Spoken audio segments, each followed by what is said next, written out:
भारत पाकिस्तान विभाजन पर डॉ. बी.आर. अंबेडकर के विचार अत्यंत स्पष्ट, तार्किक और दूरदर्शी थे। उन्होंने अपनी प्रसिद्ध पुस्तक पाकिस्तान और द पार्टीशन ऑफ इंडिया 1940 में इस मुद्दे का गहराई से विश्लेषण किया था। मुस्लिम अलगाववाद का यथार्थवादी विश्लेषण अंबेडकर ने माना कि हिंदू और मुस्लिम दो अलग संस्कृतियां हैं। उनका मानना था कि यदि मुस्लिम समाज खुद को एक अलग राष्ट्र मानता है और भारत के साथ नहीं रहना चाहता, तो उन्हें रोकना मुश्किल होगा।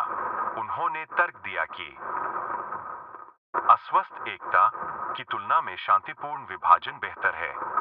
दो जनसंख्या का पूर्ण आदान प्रदान, ट्रांसफर ऑफ पॉपुलेशन। डॉ. अंबेडकर का सबसे महत्वपूर्ण और विवादास्पद सुझाव जनसंख्या का पूर्ण विनिमय था।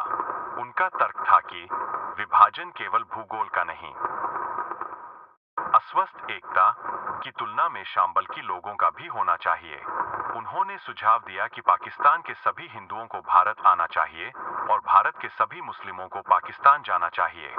उनका मानना था कि यदि ऐसा नहीं हुआ, तो दोनों देशों में अल्पसंख्यक असुरक्षित रहेंगे और सांप्रदायिक दंगों की समस्या कभी खत्म नहीं होगी।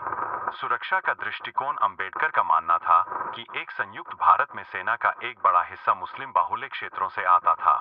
उन्हें डर था कि युद्ध की स्थिति में यह सेना भारत के प्रति वफादार रहेगी या नहीं, इस पर संशय हो सकता है।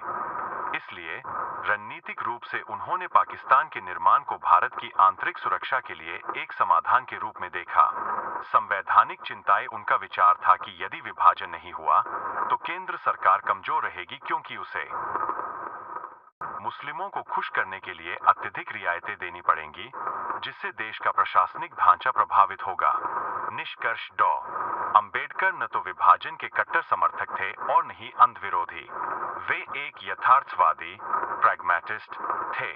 उन्होंने चेतावनी दी थी कि यदि विभाजन केवल सीमाओं का हुआ और लोगों का नहीं, तो भारत हमेशा सांप्रदायिक तनाव से जूझता रहेगा।